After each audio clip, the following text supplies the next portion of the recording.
Hallelujah. धन्यवाद, धन्यवाद, धन्यवाद, धन्यवाद, धन्यवाद, धन्यवाद, धन्यवाद देते हैं प्रभु जी। अपने उत्तम वचनों से आप मुझसे हमसे बातें कीजिएगा। आपका वचन मेरे प्रभु जी हमारे पाँव के लिए दीपक, मार्ग का उजाला है। आपका वचन हमारे लिए जीवन है, शांति है, आनंद है और प्रभु जी मोक्ष है, मुक्ति है, उद्धार है खुदावन प्रभु जी। आपका वचन हमें आज़ाद करता है, बंधनों को तोड़ता है, जलाता है, आज़ाद करता है और हमें ऊपर उठाता है। हम धन्यवाद देते हैं श्रेष्ठ उत्तम वचनों के लिए जो आप हमसे बोलने बातचीत करने जा रहे हैं। आपकी महिमा करते हैं, आपकी तारीफ करते हैं। प्रभु यीशु मसीह जी के महान पवित्र सामर्थ्य नाम में मिलकर हम इस दुआ को मांग लेते हैं, आमीन। प्रभु जी का वचन कहता है, जैसा हमने पढ़ा,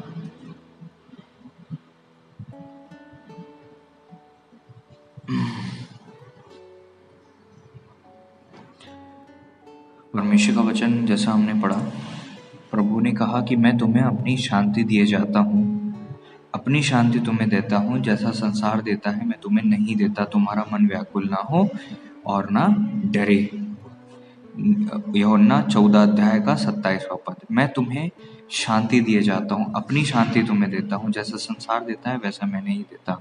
प्रभु जी का वचन कहता है उत्पत्ति उसके पहले अध्याय के 27वें पद में, तो परमेश्वर ने मनुष्य को अपने स्वरूप के अनुसार उत्पन्न किया, अपने स्वरूप के अनुसार परमेश्वर ने उसको उत्पन्न किया, नर और नारी करके उसने मनुष्यों की सृष्टि की। परमेश्वर ने जब मनुष्य को बनाया तो अपने स्वरूप को समानता में बनाया और अपने जैसा बनाया, लेकिन मनुष्य ने उस स्वभाव को खो दिया। वो स्वभाव जो दयालु, प्रेमी है ना, जो परमेश्वर का स्वभाव था, वो ही मनुष्य के स्वभाव में परमेश्वर ने डाला था। क्योंकि अपनी संतान बनाया था तो अपना स्वभाव दिया था अपने आत्मा के द्वारा। आत्मा के 9 फल प्रेम, आनंद, धीरज, कृपा, भलाई, विश्वास, नम्रता और संयम, जो ये तीनों, ये जो 9 फल हैं आत्मा के जितने फल हैं, इन फलों को परमेश्वर ने आदम में पिरोया था और रखा था। लेकिन आदम ने जिस वक्त फल खाया, वो स्वभाव, वो शांति, वो आनंद, वो परमेश्वर की उपस्थिति, वो परमेश्वर का स्वयं का आत्मा आदम के अंदर से चला गया। अब जो है मनुष्य जो है पैदा होता है तो वो पापी अवस्था में पैदा होता है और उस शिशु का जो हृदय होता है, प्राण होता है, वो तो अबोध बालक होता है, लेकिन जब वो बड़ा होता है, होश संभालता है, वो कठोर हृदय प्राप्त कर लेता है। क्योंकि संसार में चारों तरफ बहुत अशांति है और वो अशांति एक ऐसा माहौल निर्मित करती है जिससे मनुष्य जो है उस वातावरण के अनुसार ढल जाता है जैसा वातावरण उसके चारों तरफ होता है। और हर मनुष्य स्वभाव से पाप में है, स्वभाव से पापी है। स्वभाव मनुष्य का खुद का जो स्वभाव है, जो उसने प्राप्त किया है, वो पापी स्वभाव है। वो परमेश्वर के जैसा स्वभाव नहीं है। परमेश्वर का स्वभाव प्राप्त करने के लिए मनुष्य को वापस परमेश्वर के पास जाना पड़ता है, वापस खुदा की उपस्थिति में बैठना पड़ता है। जिस वक्त मूसा सिनै पर्वत पर परमेश्वर की उपस्थिति में थे, एकदम से नीचे आकर जैसी बात कर रहे थे तो लोगों ने कहा कि इसके चेहरे में इतना तेज है कि हम देख नहीं पा रहे हैं, हम ऐसे बात नहीं कर सकते। मूसा, आप अपने चेहरे पर जो है कपड़ा डाल लें। उन्होंने कपड़ा डलवाया, तब वो बातें किया करते थे। दूसरी जगह हम देखते हैं परमेश्वर ने कहा कि मैं सारे इजरायलियों को नाश कर दूंगा। मूसा ने कहा नहीं, इन्हें नाश मत करो, मेरा नाम जीवन की पुस्तिका से हटा लो और इनका लिख दो। इनको मेरे बदले में स्वर्ग लेकर जाओ और मैं इनके बदले में नरक ले जाने के लिए तैयार हूँ, अधोलोक जाने के लिए तैयार हूँ, मैं इनके बदले में बलिदान होने के लिए तैयार हूँ। अर्थात ये स्वभाव परमेश्वर का स्वभाव है। ये मूसा के अंदर कहाँ से आया? मूसा जब परमेश्वर की उपस्थिति में बैठते थे, स्वभाव भी ग्रहण कर लेते थे, है ना। और होता ही है, हम जैसे संगति में होते हैं वैसा हो जाते हैं। वैसे ही परमेश्वर की संगति में जो रहता है, वचन कहता है 1 कुरिन्थियों 3 अध्याय का मेरे ख्याल से 17 या 18वें में पद में लिखा हुआ है, जो खुदा की संगति में बैठता है वो उसके साथ एक आत्मा हो जाता है। 6 का 16 I think, I don't know. और प्रभु का वचन कहता है अंश अंश करके हम उसकी उपस्थिति में बदलते जाते हैं, उसके स्वभाव में बदलते जाते हैं। तो हमें वो स्वभाव जो हमने खो दिया वापस प्राप्त करने के लिए एक ही ऑप्शन है कि वापस हम उस खुदा की उपस्थिति में बैठ जाएं। लोग कहते हैं कि हम मांगेंगे हमें आत्मा के 9 फल मिल जाएंगे। मैं आपको एक सटीक और बिल्कुल सिद्ध रास्ता बताता हूँ। खुदा के चरणों में वेट करो, खुदा की उपस्थिति में बैठ जाओ, अपने आप आपका खुद का स्वभाव शट डाउन हो जाएगा और खुदा का स्वभाव बूस्ट अप करेगा। आपके अंदर खुदा का स्वभाव जो है निर्मित हो जाएगा। आप एक तरफ जब परमेश्वर की उपस्थिति में नहीं थे, बुरा बोलते थे, गाली बकते थे, गुस्सा करते थे, चिड़चिड़े होते थे और गलत स्वभाव रखते थे, खुदा की उपस्थिति में बैठकर वो सारा स्वभाव शट डाउन हो जाएगा, खत्म हो जाएगा, और लंबे समय तक बैठ गए तो आपको पता ही नहीं चलेगा कि वो इंसान कौन था जो पीछे रह गया।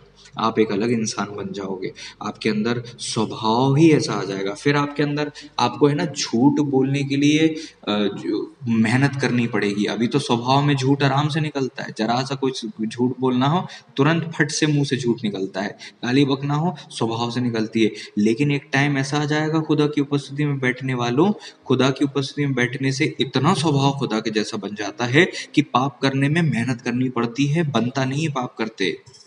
वचन कहता है जो खुदा की उपस्थिति में बैठते हैं, खुदा के साथ एक आत्मा हो जाते हैं। जब खुदा की आत्मा और आपकी आत्मा एक हो गई है तो आपके अंदर पाप है ही नहीं, बचा ही नहीं, कर ही नहीं पाओगे आप, असंभव है। ये वो रास्ता है जो परमेश्वर की ओर से निर्मित है, बनाया गया है, और वो रास्ता खुदा की उपस्थिति ही है। प्रभु ने कहा मार्ग सत्य जीवन मैं हूँ। जब मार्ग प्रभु है तो खुदा में होकर आप परमेश्वर तक पहुंच सकते हो। खुदा में होकर अपने स्वभाव को खत्म करके परमेश्वर के स्वभाव को प्राप्त कर सकते हो। खुदा में होकर खुदा के स्वभाव को प्राप्त कर सकते हो। वचन कहता है मैं अपनी शांति तुम्हें दिए जाता हूँ। इस संसार में, दुनिया में चारों तरफ अशांति है, और आप इस बात को कितना समझ पाएंगे इस बात पर निर्भर करता है कि आपने कितना उस शांति को जिया है जो खुदा की उपस्थिति में मिलती है। क्योंकि कुछ लोग ऐसे हैं जो नहीं जानते, उनके लिए बहुत मुश्किल है इस बात को समझ पाना। इसलिए कुछ चीज़ें अनुभव से ही हमें सीखने को मिलती हैं और पता चलती हैं। ऐसे तो हमने कितने प्रचार और सरमन सुन लिए, लेकिन हमें कुछ पल्ले पड़ता नहीं है। लेकिन जब तक हम जीते नहीं हैं तब तक हम वो अनुभव प्राप्त नहीं कर पाते, और जब तक हम जीते नहीं हैं हम उसकी गवाही नहीं दे पाते हैं। इसीलिए प्रभु का वचन कहता है कि प्रभु ने कहा मैं अपनी गवाही देता हूँ, मेरी गवाही सच्ची है। प्रभु ने कहा मार्ग सत्य जीवन मैं हूँ, बिना मेरे द्वारा कोई पिता तक नहीं पहुंच सकता। इसीलिए आज आपको और मुझे जरूरी है, जो शांति आपने मैंने खो दी, जिस वातावरण को हमने खो दिया, कौन सा वातावरण? जो वातावरण परमेश्वर की उपस्थिति का वातावरण, जिसमें हम बनाए गए थे, रचे गए थे। आदम ने पहली सांसें जिस वातावरण में ली थी, खुदा की दिव्य उपस्थिति, जहाँ पहले सबसे पहले परमेश्वर को आदम ने देखा था। आदम मतलब पैदा होते ही उसने खुदा को देखा और खुदा से बातें की। ये कितना अलौकिक एक अनुभव उनके जीवन में हुआ होगा, जो उनके लिए बड़ा नॉर्म था, बहुत नॉर्मल था, उनके लिए बहुत स्वाभाविक था। मछली के लिए पानी में होना कोई बहुत अननेचुरल चीज नहीं होती है, वो उसके लिए बहुत स्वाभाविक बात है। ऐसे ही आदम के लिए खुदा के साथ बात करना आज जो हमें लगता है कितनी बड़ी बात है कि खुदा किसी से बात कर रहा है और कोई खुदा से बात कर रहा है, ये बात बिल्कुल सिंपल और बहुत आसान और बहुत ही बिल्कुल ही एक जो है आम दिनचर्या की चीज है। लेकिन प्रॉब्लम ये है कि हम वो मछली हैं जो पानी से बाहर भटक रहे हैं। हम अपना पानी खो चुके हैं। हमने अदन की वाटिका में अपनी खुदा की उपस्थिति को, जो हमारा वास्तविक एटमॉस्फेयर था, जिसमें हमारा अस्तित्व हंसता खेलता, हम खूब बढ़ते, उन्नति करते और हम हमेशा जीवित रहते, उस अस्तित्व को, एटमॉस्फेयर को, उस ईडन को हमने खो दिया अपनी लाइफ से। हमने उस अवस्था को जो है छोड़ दिया, और हम नीचे गिरते गिरते गिरते आज इतने गिर गए कि हम परमेश्वर से इतने दूर हो गए कि परमेश्वर अब ऐसा लगता है कि हमसे कितना कोसों दूर है। हम परमेश्वर से बहुत दूर हो गए, जबकि हम परमेश्वर के बहुत करीब थे। हम बने ही इसलिए थे कि हम खुदा के करीब रहें। और पता है जो स्वभाव आज आपके अंदर है, ये स्वभाव आपका खुद का स्वभाव है। लेकिन जिस वक्त आपके अंदर खुदा का स्वभाव आ जाएगा, आप एक नए व्यक्ति बन जाओगे। वो परमेश्वर की योजना है आपके लिए, जहां आप खुदा की उस उपस्थिति को प्राप्त करो, उस शांति को प्राप्त करो, उस आनंद को प्राप्त करो, उस अनुभूति को प्राप्त करो जो आज आपके लाइफ में नहीं है। आपके शब्द बताते हैं आप खुदा में कितने हो। मनुष्य की बोली, वचन कहता है, उसका भेद खोल देती है। कोई वेट करके आए, उससे बुराई करने में उसको प्रॉब्लम होती है। वो कहाँ था, उसका परमानेंट एड्रेस क्या है, उसका ठिकाना कहाँ है, कौन कहाँ बैठता है। कोई तो खुदा के छाए हुए स्थान में बैठता है और कोई संसार में बैठता है। संसार में बैठने वाले जब मुंह खोलते हैं तो बुराई निकलती है, और जो खुदा की उपस्थिति में बैठने वाले जब मुंह खोलते हैं तो अनुग्रह बहता है, ग्रेस बहता है, ब्लेसिंग बहती है, अनुग्रह बह रहा होता है, शांति बह रही होती है। प्रभु ने कहा मैं अपनी शांति तुम्हें दिए जाता हूं। हालेलुया। परमेश्वर आपको वो बनाना चाहते हैं जिसकी आपने कल्पना नहीं की है, और वो आप नहीं बन सकते जब तक आप खुदा की उपस्थिति में ना आ जाओ। खुदा की उपस्थिति में आने का मतलब दुआ करना नहीं होता, मैं आपको कई बार बोल चुका हूँ। आमीन बोलने तक जो है आपकी रियल दुआ चालू नहीं होती, वो आस्किंग रैल्म है जो कि उथला स्तर है। वास्तविक स्तर सीकिंग एंड नॉकिंग रैल्म है जिसमें आपको आने की जरूरत है। और उस रैल्म में आने के लिए खुदा से दुआ करो। नहीं आ पा रहे हो तो मांगो प्रभु जी से, अपने ऊपर एहसान करो कि खुदा की उपस्थिति में बैठ पाओ। कुछ लोग खुदा को इम्प्रेस करने में लगे हैं कि भाई हम खुदा आप इतनी आत्माओं को बचाएंगे और ऐसा करेंगे वैसा करेंगे और फिर ऐसा करेंगे। अच्छी बात है, वो बहुत अच्छा काम कर रहे हैं, उसमें कोई बुराई नहीं है, कोई बुराई नहीं है। आप खुदा के लिए सब कुछ कर रहे हैं, लेकिन मैं बस इतना बोलना चाहता हूँ, आप सब कुछ करिए, बहुत अच्छी बात है, कोई प्रॉब्लम नहीं है, आप बहुत अच्छा कर रहे हैं और आपको उसका फल मिलेगा। वचन कहता है खुदा के लिए कोई कुछ भी करेगा उसका फल क्यों नहीं मिलेगा। अरे खुदा के जब छोटे से छोटे सेवकों को अगर आप एक कटोरा पानी पिला देते हो, ठंडा पानी, उसका प्रतिफल मिलता है। यहाँ तो आप एक आत्मा जीत रहे हो, उसके लिए स्वर्ग में कितना आनंद होता है। लेकिन मेरा प्रश्न ये है आपसे कि आप हजारों को तो बचा रहे हो, लेकिन क्या आप खुद बच रहे हो? आप खुद खुदा के साथ रिश्ते में हो? वचन कहता उस समय कई लोग आकर कहेंगे प्रभु हमने तेरे नाम से बहुत कुछ किया। अब आप सोच कर देखो, वो लोग स्वर्ग नहीं जा रहे। प्रभु ने कहा मैं तुम्हें नहीं जानता। कहीं आपका या किसी और का, ऐसा किसी का भी नाम ना आ जाए। इसलिए प्रभु का वचन आज आपको मिल रहा है कि देखो खुदा की सेवा करना अच्छा है, लेकिन खुदा को जानना उससे ज्यादा जरूरी है। अरे खुदा से रिश्ता ही नहीं है और खुदा की सेवा करने आप चले। खुदा को जानो तो सही। परमेश्वर ने जिसके लिए आपके लिए अपना जीवन दिया है, सबके लिए दिया है, आपके लिए भी दिया है। आप अपना रिश्ता खुदा से बेहतर तो करो। आप बचाइए आत्मा को, सब कुछ करिए, लेकिन आप खुदा को सिटिंग तो दीजिए, चरणों में बैठिए तो सही।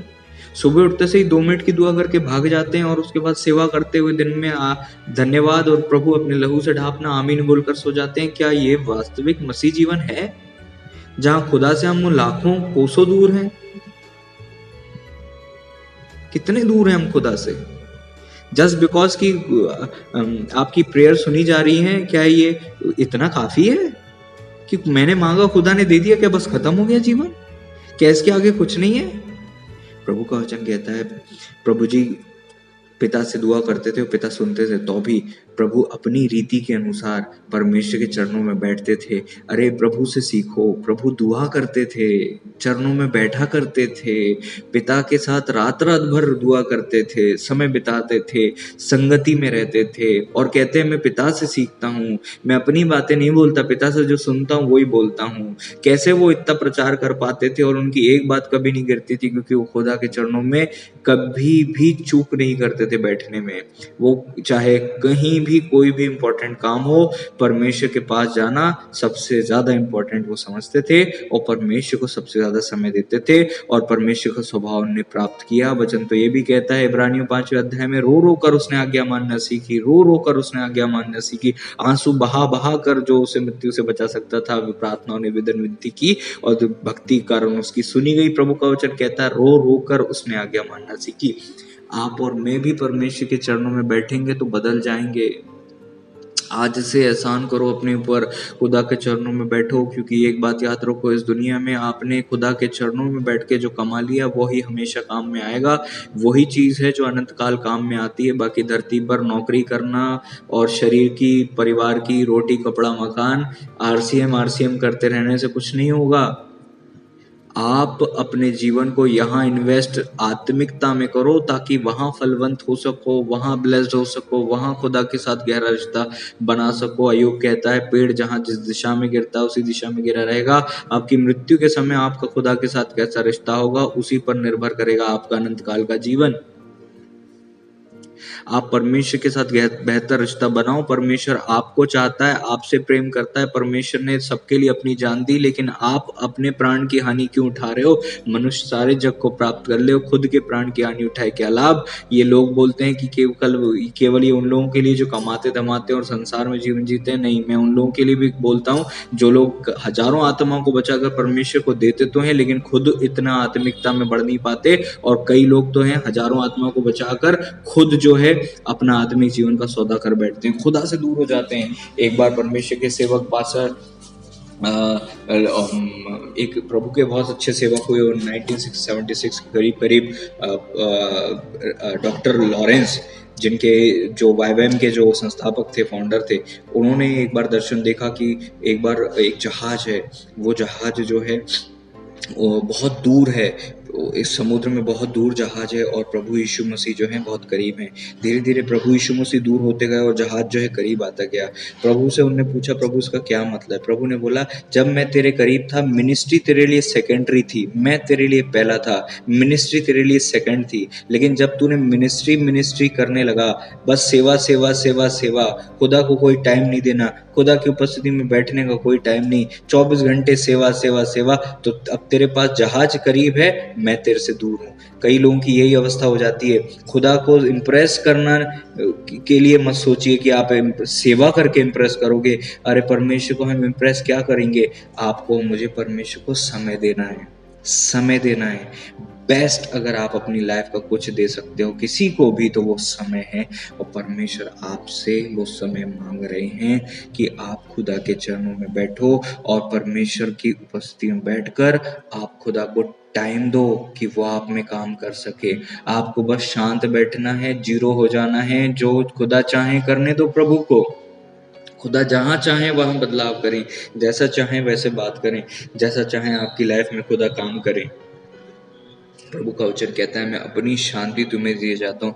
परमेश्वर की उपस्थिति में जब आप बैठोगे ना, तो एक असीम शांति आपकी लाइफ में आएगी और वह असीम शांति आपकी लाइफ को बिल्डअप करेगी, वापस मोल्ड करेगी। आप चाक पर रखे जाओगे, वापस आकार दिया जाएगा आपको। आपके अंदर से कंकर बीन कर, कांटे बीन कर, छोटी छोटी कंकरी रेत के कण को बीन कर परमेश्वर अलग करेगा, कि ऐसा ना हो कि मैं पात्र बनाऊं, कंकर के कारण वो टूट जाए, तिड़क जाए जब मैं उसे भट्टी में डालूं।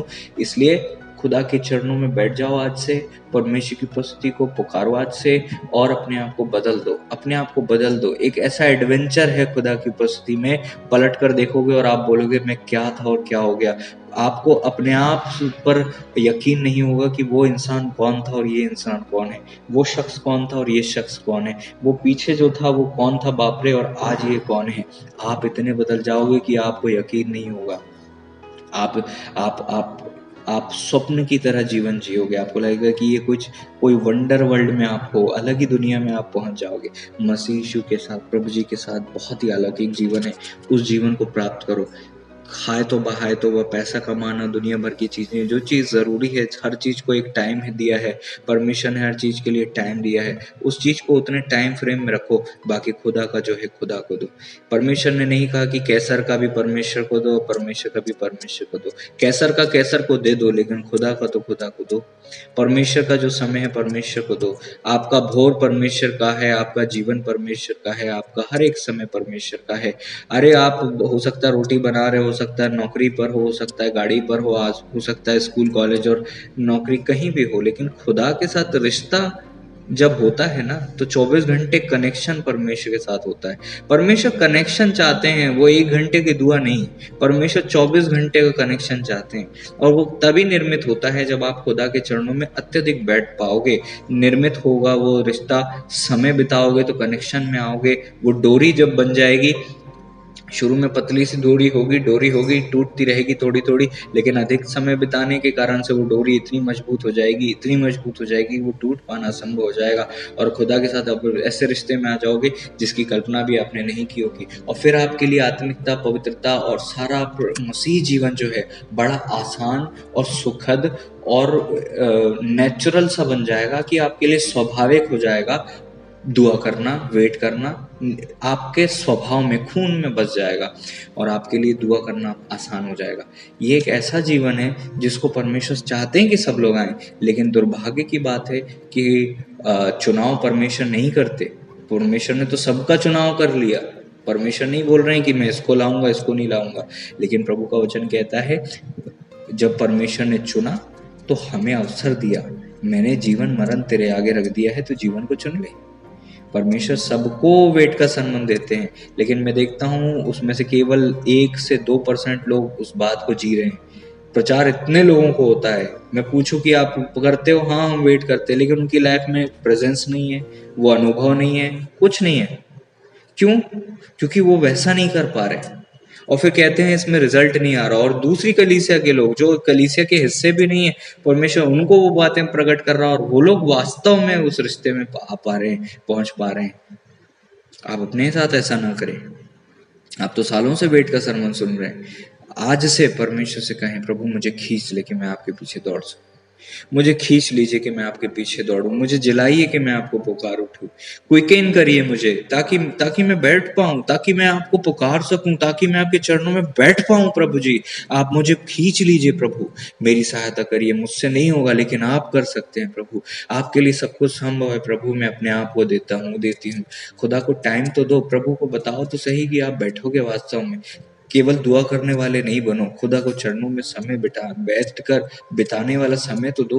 हो सकता है उपस्थिति नहीं आए, लेकिन आप एक टाइम निर्धारित करो कि 1 घंटा इतने बजे से इतने बजे तक मैं डेली बैठूंगा, और आप बैठना चालू करो। आधे घंटे, 15-15 मिनट दिन में 2 बार 3 बार आप बैठने की कोशिश करो। और उसके बाद कब तक नहीं आएगी उपस्थिति, कब तक परमेश्वर देखेंगे आपको, पहले देखेंगे, परखेंगे कि ये उठता है नहीं उठता, करता है नहीं करता, 10 दिन, 15 दिन, 1 महीने, कब तक आप जो है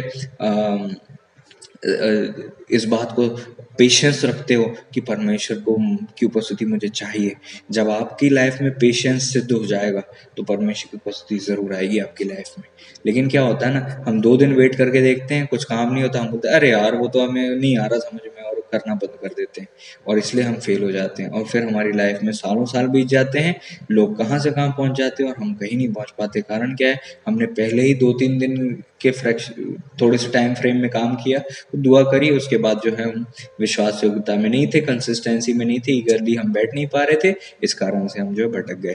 इसलिए खुदा को पुकारो। और दूसरी बात, खुदा से आप दुआ करो, परमेश्वर की उपस्थिति जब आएगी जब आ जाएगी, लेकिन आप बैठना तो चालू करो, आप बैठना तो चालू करो, आप खुदा को समय देना तो चालू करो, आप खुदा को वो प्लेटफॉर्म तो दो जिसमें खुदा कार्य करें आपके जीवन में। आप खुदा को कुछ तो दो। वचन कहता है तुम्हारे पास क्या है? लोगों ने कहा कि बस 5 रोटी जो है 2 मछली है। प्रभु ने उसी को बढ़ा दिया। आपका वो 15 मिनट काफी है, वो 15 मिनट काफी है। मत सोचो मेरे पास टाइम नहीं है, अरे 15 मिनट तो दे, 15 मिनट दे, 15 मिनट दो, केवल 15 मिनट, 15 मिनट तो होंगे। 15 मिनट भी नहीं है आपके पास, 5 मिनट तो होंगे आपके पास। अरे दिन में 3 बार 5-5 मिनट, 10-10 मिनट, 15-15 मिनट करके एक टाइम निर्धारित करके उतना ही देना चालू करो। मैं आपको बता रहा हूँ आपकी लाइफ बदल जाएगी। लेकिन क्या है ना, शत्रु आपको उतना भी बैठने नहीं देना चाहता कि 5 मिनट भी तू बैठ गई तो बहुत खतरनाक हो जाना है, तू निकल जाएगी हाथ से शैतान के, तू निकल जाएगी शैतान के चंगुल से, तू निकल जाएगा परमेश्वर की उपस्थिति में। जब जाएगा गायब हो जाएगा, पता भी नहीं चलेगा, शैतान तुझे ढूंढने से भी नहीं खपा पाएगा, और वो कोशिश करता रह जाएगा, और वो तेरे हाथ, तू शत्रु के हाथ से निकल जाएगा। इसीलिए परमेश्वर की उपस्थिति में बैठने में इतनी रुकावट आती है, इतनी दिक्कत आती है, क्योंकि एक बार जो उस जर्नी में चल दिया वो चल दिया, उसकी लाइफ हमेशा के लिए बदल जानी है। 2015 में मेरी भी लाइफ में एक जर्नी चालू हुई थी, और उस जर्नी ने मुझे हमेशा के लिए बदल दिया। आज आपको परमेश्वर न्योता दे रहा है, खुदा को समय देना चालू करो, समय देना चालू करो, खुदा को समय देना चालू करो, और आपकी लाइफ को परमेश्वर बदल देगा। प्रभु जी आपकी लाइफ को बदल देगा। आप खुदा की उपस्थिति में आओगे, आप परमेश्वर के स्वाद को चखोगे, स्वभाव को देखोगे, आप बोलोगे कि ये कौन सी दुनिया है, मुझे तो लगता था विश्वासी जीवन बस उतना ही है, और ये तो कुछ नया ही चैप्टर चालू हो गया। मैं आपको बता रहा हूँ, एक ऐसी दुनिया है जिसको आपने एक बार चख लिया तो आप कभी उससे हटना नहीं चाहोगे। आपने, हो सकता है, मैं तो परमेश्वर का सेवक बन गया था, पास्टर बन गया था, चर्च मिल गया था, उसके बाद मैंने बाय बर्थ क्रिश्चियन फैमिली में होने के बाद ऐसी चीज कभी नहीं सुनी थी, कभी नहीं सोची थी, किसी ने बताई नहीं थी। दुआ 3 प्रकार की होती है, मांगने के बाद, आमीन के बाद जो है रियल दुआ चालू होती है। मुझे किसी ने कहा नहीं और इसलिए मुझे पता नहीं था, लेकिन जिस वक्त में 2015 में मैंने ये करना चालू किया परमेश्वर के अनुग्रह से, वो तब से मेरा जीवन जो है बदल गया। और मुझे ऐसा लगा कि मैं कुछ भी नहीं था, जबकि मैं पास्टर बन चुका था, अन्य भाषा में दुआ करता था, बपतिस्मे होते थे, कलीसिया में उन्नति होती थी, लोग पवित्र आत्मा का दान पाते थे, सब कुछ होता था, लोग भविष्यवाणी करने लगते थे, विश्वासी दर्शन देखते थे, आत्मा से भरी हुई कलीसिया मिल गई, सब कुछ हो गया था। लेकिन मैं उस क्षेत्र में जीरो था जिस क्षेत्र की मैं बात कर रहा हूँ आपसे। हो सकता है आप भी बाइबल क्रिश्चियन फैमिली से हो सकता है आप भी किसी कलीसिया के मेंबर हो सकता है आप भी बोले कि हम भी तो अन्य भाषा में दुआ करते हैं, हमारे पास भी इतने वरदान है और हम भी इतनी सेवा करते हैं। आप सब कुछ कर रहे होगे, लेकिन ये जो चीज़ है, जो आज जो सरमन हो रहा है, मैं आपको बताना चाहता हूँ, इसे आप चालू करो, अपने ऊपर एक एहसान करो। आज परमेश्वर आपको अवसर दे रहा है, चखो तो खुदा को, चखो तो। आमीन बोलने के बाद बैठना चालू करो, उसके बाद आपकी लाइफ बदलेगी। आमीन बोलकर जब तक उठते रहा, मेरा भी जीवन बस आत्मिक बन गया, लेकिन प्रेजेंस से मैं कोसों दूर था। आप अन्य भाषा में दुआ करोगे, आपके पास सामर्थ आनी है, पावर आना है, वरदान शार्प हो जाएंगे, सब कुछ हो जाएगा, लेकिन आप प्रेजेंस के लिए जब तक वेट नहीं करोगे, वेट। प्रभु में बढ़ने के लिए दोनों चीज जरूरी है, प्रभु में भी और उसकी शक्ति के प्रभाव में भी, दोनों में बलवंत बनो, वचन कहता है इफिसियों 6:10। खुदा की उपस्थिति को प्राप्त करो, आप हमेशा के लिए बदल जाओगे। खुदा की उपस्थिति को मांगो, बदल जाओगे, बदल जाओगे। हालेलुया। खुदा की उपस्थिति को मांगो, बदल जाओगे। आपके लिए एक ऐसा एटमॉस्फेयर, एक ऐसी दुनिया खुल जाएगी, आप बोलोगे कि मुझे तो पता भी नहीं था, एक ऐसी भी दुनिया है, एक ऐसा भी दुनिया में ऐसा भी अस्तित्व है जिससे मैं बिल्कुल अनभिज्ञ था, दूर था, कोसों दूर था। मैं तो पास्टर होकर उससे कोसों दूर था, जीरो था मैं उस क्षेत्र में। मैं तो आपको खुलकर अपनी गवाही बताता हूँ। मैं एक कलीसिया का पासवान था, मेरी कलीसिया में लोग आत्मा से भरते थे, मुझे परमेश्वर इस्तेमाल करते थे, बपतिस्मे होते थे, सब कुछ होता था, सारी चीजें मिल रही थी, बढ़िया था आत्मिक जीवन। लेकिन उस क्षेत्र में that time I was zero, you know. हमको लगता है कि हम बहुत कुछ प्राप्त कर लिए, लेकिन ऐसी भी चीजें हैं जो आज तक हमें उसका जीरो भी नहीं पता, जीरो भी नहीं पता, जीरो भी नहीं पता। आज से चालू करो, परमेश्वर आपको बदल देगा, परमेश्वर आपको बदल देगा। हालेलुया। प्रभु का वचन कहता है, हजारों जगह परमेश्वर के वचन में अलग अलग जगह कई बार लिखा हुआ है, बाट जोने के विषय में, वेट करने के विषय में। प्रार्थना 3 प्रकार की होती है और हमें तो बस एक ही प्रकार की पता है कि दुआ चालू करी और आमीन बोलकर उठ गए, वो एक प्रकार की प्रार्थना है। वो प्रार्थना करने से हम आत्मिकता में ज्यादा, हम हो सकता है स्पिरिचुअल हो जाएं जब हम टंग्स में दुआ करते हैं, लेकिन प्रेजेंस और उस प्रकार की डीप रेवलेशन और डीप प्रकार की प्रेजेंस में और डीप प्रकार के रिलेशनशिप में और डीप प्रकार के अनुभव और अनुभूति में और अपनी देह और प्राण और आत्मा के पूरी तरह से सोल के ट्रांसफॉर्मेशन में हम नहीं पहुंच सकते जब तक हम प्रेजेंस में नहीं आएंगे। याद रखो, आप कितनी ही अन्य भाषा में दुआ करो, आप कितना ही सेवा कर लो, लेकिन आपके स्वभाव में उस लेवल का बदलाव नहीं आ पाता है, नहीं आ पाता है। पावर आपको नहीं बदलती, प्रेजेंस आपको बदलती है। आप खूब पावर से भर जाओ, लेकिन आपके अंदर बदलाव नहीं आएगा। आप पावर से भरने के बाद भी पाप करोगे, पावर से भरने के बाद भी गलत काम करोगे, पावर से भरने के बाद भी आप बुराई पाप में गिरते जाओगे, गिर सकते हो। वचन कहता है इजरायलियों पर उसने अपने काम प्रकट किए, फिर भी इजरायली बुड़बुड़ाते रहे। मूसा पर अपनी गति प्रकट की और मूसा खुदा के दृष्टि में हर एक घराने में विश्वास योग्य थे, इब्रानियों कहता है। 12वें अध्याय में लिखा हुआ है, 12वें नहीं, मेरे ख्याल से 5वें या 7वें अध्याय में लिखा हुआ है। हालेलुया। इब्रानियों में लिखा हुआ, मूसा परमेश्वर के सारे घराने में विश्वास योग्य था। आप भी परमेश्वर के सारे घराने में विश्वास योग्य बन सकते हो अगर आप खुदा की प्रेजेंस में बैठो। खुदा की प्रेजेंस में बैठो आज से। Hallelujah, thank you Lord. खुदा की प्रेजेंस में बैठो आज से।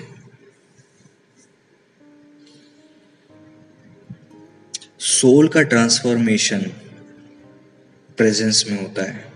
प्राण, देखिए, हमारी आत्मा का उद्धार हो चुका है, हमारा प्राण का उद्धार हो रहा है और हमारे शरीर का उद्धार तब होगा जब हमें दूसरी देह दी जाएगी। ठीक है, या तो रैप्चर के टाइम में या प्रभु के आगमन में देरी हुई तो जब हम मरणहार को उतार कर नए अस्तित्व, नए आत्मिक देह को जब हम धारण करेंगे तब हमारे शरीर का उद्धार होगा। आत्मा का तो हो चुका कंप्लीट उद्धार, प्राण का हो रहा है ना, प्राण का उद्धार हो रहा है और शरीर का होगा जब हमें परमेश्वर नहीं दे देंगे, तब देह का भी उद्धार हो जाएगा। हम तीन है ना, देह प्राण आत्मा। अब उद्धार तीनों क्षेत्र में, तीनों का तो हुआ नहीं, पाप तो अभी शरीर में अभी भी है, तो उद्धार कहाँ गया? फिर उद्धार आत्मा में है, प्राण का हो रहा है। और ये जो प्राण का उद्धार हो रहा है, जिसमें प्रभु आपको निष्कलंक बनाना चाहता है, एक ऐसी तेजस्वी कलीसिया बनाना चाहता है जिसमें न दाग हो न झुर्री हो, उसके लिए आपको वेट करने से बहुत ज़्यादा हेल्प मिलती है। ट्रांसफॉर्मेशन लाइफ का रैपिड होता है, बहुत ही अनयूजुअल तरीके से होता है। बिल्कुल जड़ से ही आप बदल जाओगे, पूरी तरह से आपका अस्तित्व चेंज हो जाएगा। इस बात को आप लिख लीजिए, आप ऐसा करना चालू कीजिए। ऐसी कितनी गवाहियां हैं, और मैं उन लोगों से विशेष अनुरोध करूंगा कि आप लोग भी अपनी गवाही दें। जो वेट करने में जिन लोगों को वो मिलता है, प्रोत्साहन किसी को दे सकते हैं तो आप जरूर दिया करें, अगर अगुवाई हो तो तभी दीजिएगा, नहीं तो ऐसे सब लोग नहीं आपको समझ पाएंगे। जब तक परमेश्वर नहीं कहेंगे तब तक चीज़ें नहीं हो सकती। फिर भी आप जब एनकरेज करेंगे लोगों को तो लोग कोशिश तो करेंगे कि हाँ वो भी वेट करें। आप भी परमेश्वर के प्रेजेंस में बैठिए, दूसरों को भी प्रोत्साहित कीजिए, इस वचन को आप अपने जीवन में लागू कीजिए। ये छोटा सा वचन था, बहुत कुछ गहराई बातें नहीं होगी, लेकिन ये बातें परमेश्वर ने आपको जो जरूरी था वो बातें आपसे परमेश्वर ने की है। वचन कुछ और रहता है, प्रचार कुछ और हो जाता है, समझते कुछ और हैं लोग। सब कुछ परमेश्वर की दृष्टि में और नियंत्रण में होता है। मैं विश्वास करता हूँ प्रभु जी ने आपसे बात की है। प्रभु आप सबको आशीष दें, आपकी रक्षा करें। God bless you all. आइए हम दुआ करें। प्रभु जी हम धन्यवाद देते हैं उत्तम वचनों के लिए जो आपने हमें दिया है। उत्तम वचनों के द्वारा आपने हमसे बातें की है, हम आपको महिमा देते हैं, आदर देते हैं, धन्यवाद देते हैं। आपसे विशेष दुआ, प्रार्थना, विनती, निवेदन और याचना करते हैं। खुदा प्रभु जी आप हम सबों की सहायता कीजिएगा, हम वेट कर सकें, आपकी प्रेजेंस में बैठ सकें, और जो प्रचार हुआ है जो पिता परमेश्वर ये फलवंत हो सके, 30, 60 और 100 गुना आपकी इच्छा के अनुसार आपको महिमा मिले। मैं आपके हाथों में सौंपता हूँ और एक का हृदय बदले और सुनने वाले आशीषित भी हों, आज़ाद भी हों और उसे लागू कर सके मेरे पिता। मैं विश्वास करता हूँ मेरे प्रभु जी ये वचन उन विशेष लोगों के जीवन में कार्य जरूर करेगा। वचन कभी खाली नहीं जाता, जो उसे ग्रहण करते हैं उनके जीवन को बदल देता है। मैं विश्वास करता हूँ, आपको महिमा देते हैं। हफ्ते भर इनका जीवन आशीषित रहे, आपकी उपस्थिति में बना रहे। आप ऐसे ही कर रहे हैं, हम धन्यवाद देते हैं। सारी आदर और महिमा आपके पावन चरणों में रखते हुए प्रभु यीशु मसीह जी के महान पवित्र और सामर्थी नाम में मिलकर हम धन्यवाद के साथ इस दुआ को मांग लेते हैं। आमीन, आमीन। अब हमारे परमेश्वर पिता का प्रेम, पुत्र प्रभु यीशु मसीह जी का अनुग्रह और प्रभु पवित्र आत्मा परमेश्वर जी की गहरी संगति और सहभागिता हम सभी विश्वासीगणों के साथ प्रभु जी के दूसरे अंत तक निगरानी होती रहे। आमीन। प्रभु जी आपको आशीष दें, आपकी रक्षा करें। God bless you all. I thank you dear Lord. मैं प्रभु जी का धन्यवाद देता हूँ, पवित्र आत्मा परमेश्वर जी का, उन्होंने मुझे इस्तेमाल किया। और मेरी दुआ है कि प्रभु आपके जीवन में कार्य करें और आपके जीवन में गवाही आए कि मेरे जीवन में भी परमेश्वर ने इस वचन के द्वारा ब्लेसिंग को दिया है और रिजल्ट दिखे, केवल शब्द नहीं, रिजल्ट दिखे। God bless you all.